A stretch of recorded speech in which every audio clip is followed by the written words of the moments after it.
மனிதானே மகத்தானவன், மனிதானே மகத்தானவன், மனிதானே மகத்தானவன். நண்பர்கள் அனைவருக்கும் வணக்கம். பதிவுக்கு போறதுக்கு முன்னாடி நம்ம சேனல் சப்ஸ்கிரைப் பண்ணாதவங்க சப்ஸ்கிரைப் பண்ணுங்க. நேற்று ஈரோடு மாவட்டம் சிவகிரியில் நடந்த ஒரு ஆர்ப்பாட்டத்தில் அண்ணாமலை அவர்கள் ஒரு ப்ரெஸ் மீட்டிங் கொடுக்குறாரு. எல்லாம் அதை நீங்கள் பார்த்துருப்பீங்கன்னு நினைக்கிறேன். அதாவது பாஜகவும் அதிமுகவும் வலுவாக இருக்கீங்க போல இருக்கு, அதனால திமுக வீழ்த்திட முடியுமா அப்படின்ற மாதிரி ஒரு கேள்வி கேட்குறாங்க. எல்லாம் பொதுவாக அரசியல்வாதிங்க என்ன சொல்லியிருப்பாங்கன்னா, ஆமாம் இன்னும் 2-3 பேர் வருவாங்க, கூட்டணியை நாங்கள் வெயிட் பண்ணிட்டு இருக்கோம், கண்டிப்பாக வலுவான கூட்டணி இருக்கும், கண்டிப்பாக டிஎம்கே வந்து நாங்கள் வீழ்த்த முடியும் அப்படின்ற மாதிரி ஒரு பதிலை தான் எல்லாரும் எதிர்பார்த்துருப்பாங்க.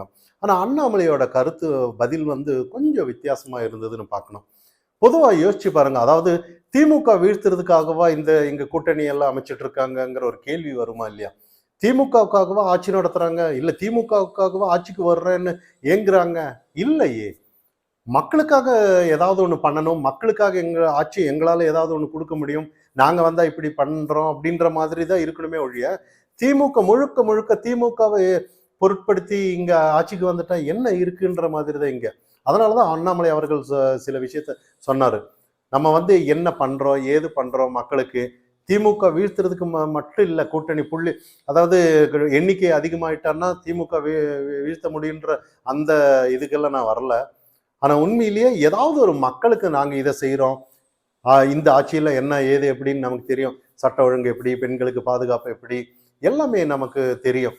ஆனா இதெல்லாம் நாங்க வந்தா என்ன பண்ண முடியும், நாங்க வந்தா என்ன செய்ய முடியும் மக்களுக்கு அப்படிங்கிற எடுத்து காட்டுறதுக்கு தான் நம்ம முன் வரணுமே ஒழிய, அப்படி ஏதாவது ஒரு எடுத்துக்காட்டுனா மக்களை தேர்ந்தெடுப்பாங்க, நாங்க எதுக்கு இந்த அளவுக்கு நம்ம போராடணுன்ற மாதிரி சில பதில்கள் சொல்றாரு.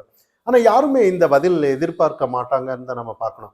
பொதுவாக அரசியல் தலைவர்கள் வந்து ஏதாவது ஒரு ஆர்ப்பாட்டம், இப்ப நேத்து சிவகிரியில அந்த தம்பதியர் கொலை தோட்டத்துல கொண்டு இருக்காங்க, எல்லாம் நகைக்காக 6 மாதமா இதே 6 மாசத்துக்கு முன்னாடி ஒரு நிகழ்வு நடந்துச்சு. அதுக்கப்புறம் நிறைய தொடர்ந்து ஒரு 3-4 இடத்துல இதே நடந்துச்சு. கொங்கு மண்டலத்துல ஒரு டார்கெட் வச்சு அதை பண்ணிட்டு இருக்காங்க. ஆனா யாருமே இதை பத்தி பொருட்படுத்தல, யாருமே கண்டுக்கல.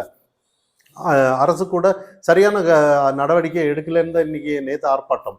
ஏன்னா ஏதாவது ஒரு கைது நடவடிக்கை ஏதாவது ஒன்று பண்ணியிருந்தா ஏன் இந்த மாதிரி கொலைகள் நடக்கணும்னு எவ்வளவு கொடூரமா கொண்டு இருக்காங்க பாருங்க. கையை வெட்டி வளையல் எடுத்துட்டு போறதுங்கிறது, இதே நாளைக்கு அவன் டார்கெட் கண்டுபிடிக்கலன்னா அந்த ஏரியா கொங்கு மண்டலத்தை சுத்தி கண்டிப்பா ஏதோ ஒரு இடத்துல அவன் நாளைக்கு ஒவ்வொரு இடத்தையும் கண்டுபிடிக்கிறான்னு தான் பார்க்கப்படணும். அப்போ இந்த இடத்துல வந்து மக்கள் கிட்ட அந்த பிரச்சனையை எடுத்துட்டு போகணுங்கிறது தான் அரசியல்வாதியோட நோக்கம் இருக்கணுமே ஒழிய, இல்ல ஏதாவது நாங்க வந்து ஒரு ஆர்ப்பாட்டம் பண்ணிட்டோம், எல்லாம் ஊடகத்துல வந்துருச்சு பாருங்க, இவங்களுக்காக நாங்க நின்று இருக்கோம் அப்படின்னு ஷோ காட்டுறதுக்கு இங்க அரசியல் இல்லைன்றது உண்மையிலேயே அண்ணாமலை அவர்கள் பதிலால நமக்கு தெரியுதுன்னு நமக்கு புரிஞ்சுக்கணும்.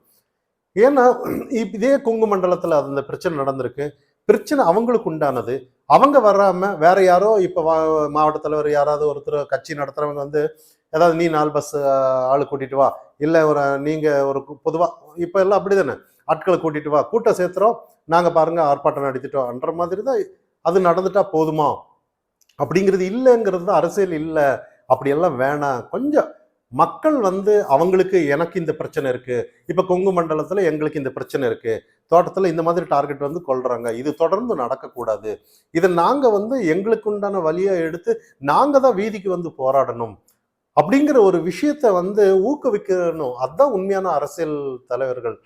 அதை தான் அண்ணாமலை அவர்கள் பண்ணிட்டு இருக்கிறாருன்னு நம்ம இந்த இடத்துல பார்க்கணும்.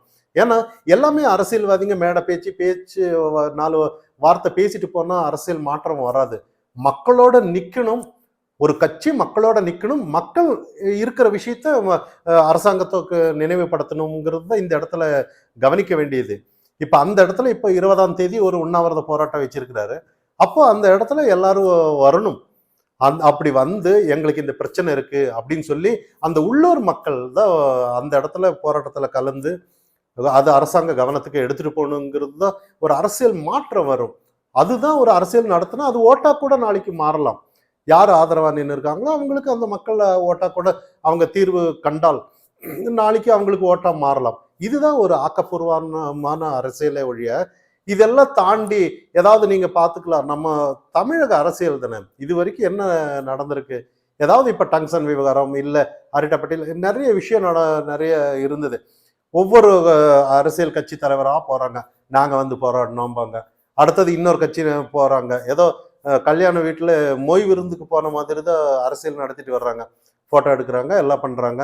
நாங்களும் ஆதரவாக நின்னோம் பார்த்தீங்களா, நாங்கள் குரல் கொடுத்ததுனால தான் மத்திய அரசு எங்களுக்காக இப்படி பண்ணியிருக்காங்கன்னு நாளைக்கு பட்டம் கட்டுறதுக்கு தான் வருவாங்களே ஒழியா, இதெல்லாம் தாண்டி மக்களோட நிற்கணும். இந்த மக்களுக்கு அந்த உணர்வு வரணுங்கிறது தான் ஒரு உண்மையான ஆக்கப்பூர்வமான அரசியல். இது வந்து யாருக்கும் அந்த அளவுக்கு புரியாதுன்னு தான் நம்ம சொல்லணும். ஏன்னா நமக்கு அதுதானே பழக்கம். தமிழகத்துல ஏதாவது என்ன பண்ணுவாங்க, எங்ககிட்ட காசு இருக்கு, தேர்தல் நேரத்துல நாங்க பாக்குறோம், ஏதாவது ஒரு ரத்து செய்வோம், இல்ல ஏதாவது ஒரு நகைக்கடன் ரத்து செய்வோம், எஜுகேஷன் லோன் ரத்து பண்ணுவோம். இதை தானே நம்ம பழகிட்டு இருக்கோம். இதை தாண்டி நாளைக்கு, ஏன்னா இது வந்து இன்னைக்கு நடந்த அங்க நடந்த விஷயம் நமக்கு வரணும் நாளைக்கு. இது எல்லாம் இங்க அப்படிதான் நடந்துட்டு இருக்கு. தமிழகத்துல ஒரு ஆக்கப்பூர்வமான அரசியலே இல்லைன்னு நம்ம பார்க்கணும். இதெல்லாம் மாற்றம் வேணுங்கிறது தான் அண்ணாமலையோட கருத்தை நம்ம இந்த இடத்துல எடுத்துக்கணும். ஏன் மற்றவர்கள் எல்லாம் பண்ணலையாங்கிறதெல்லாம் கேள்வி இல்லை.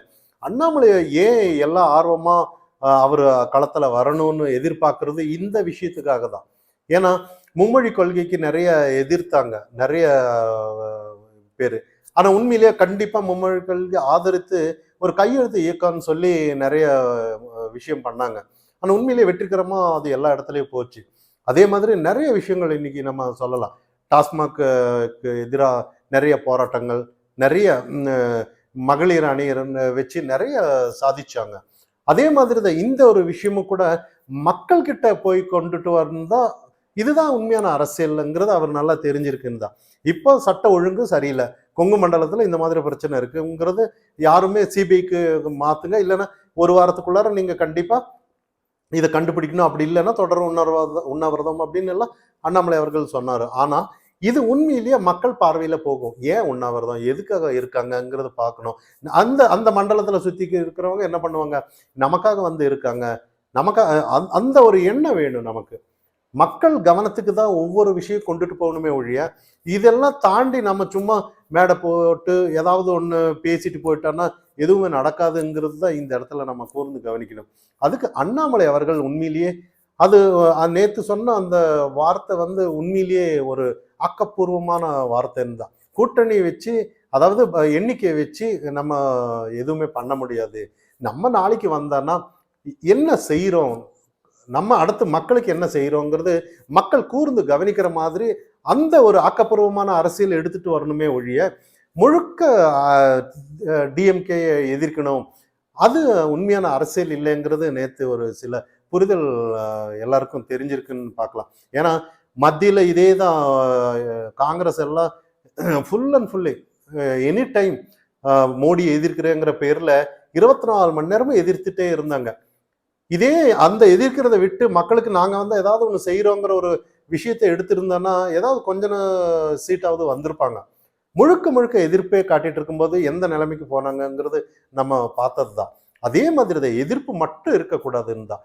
அதை வந்து அண்ணாமலை அவர்கள் தெளிவா சில விஷயங்கள் சொன்னதுனால மக்களுக்கு அடுத்தடுத்து வர்ற 2026 தேர்தலில் உண்மையிலேயே ஒவ்வொரு விஷயம் மக்களிடையே சேரணும், மக்கள் தனக்குண்டான பிரச்சனையா அரசாங்கத்துக்கிட்ட போகணும், எடுத்துட்டு போகணுங்கிறத கவனிக்க வேண்டியதா இருக்குன்றது தான் அவரோட பார்வை. அப்போ இப்ப நேற்று அந்த ஒரு அறிக்கை விட்டாரு, இந்த மாதிரி 20ஆம் தேதியில கண்டிப்பா நாங்க உண்ணாவிரதம் இருப்போம் அப்படின்னு ஒரு செய்தியை சொன்னாரு. அப்போ அது முதலமைச்சர் கவனத்துக்கு இப்ப போயிருக்கு. அவர் சொல்லியிருக்கிறாரு, அந்த ஏரியா அதிகாரிகளை கூப்பிட்டு என்ன பண்ணிட்டு இருக்கீங்க, எது பண்ணிட்டு இருக்கீங்க, இந்த மாதிரி அசால்ட்டா இருக்கிறதுனால இந்த மாதிரி பிரச்சனை வந்திருக்கு, எந்த நடவடிக்கை வேணும்னு சுதந்திரமா எடுங்க, அவங்க கண்டிப்பா கைது நடவடிக்கை எடுக்கணுன்ற மாதிரி செய்திகள் கூட போயிருக்கிறதா நம்ம செய்திகள் வட்டாரத்துல வருது. அப்போ இந்த மாதிரி தான் அரசியல் வந்து கண்டிப்பா மக்களிடையே ஒரு நல்ல ஆக்கப்பூர்வமான அரசியலை எடுத்துட்டு வருங்கிறது தான் நம்மளோட பதிவு. அதனால அண்ணாமலை ஏன் எல்லாரும் வரவேற்கிறாங்கிறத நம்ம இப்பதான் புரியணும்.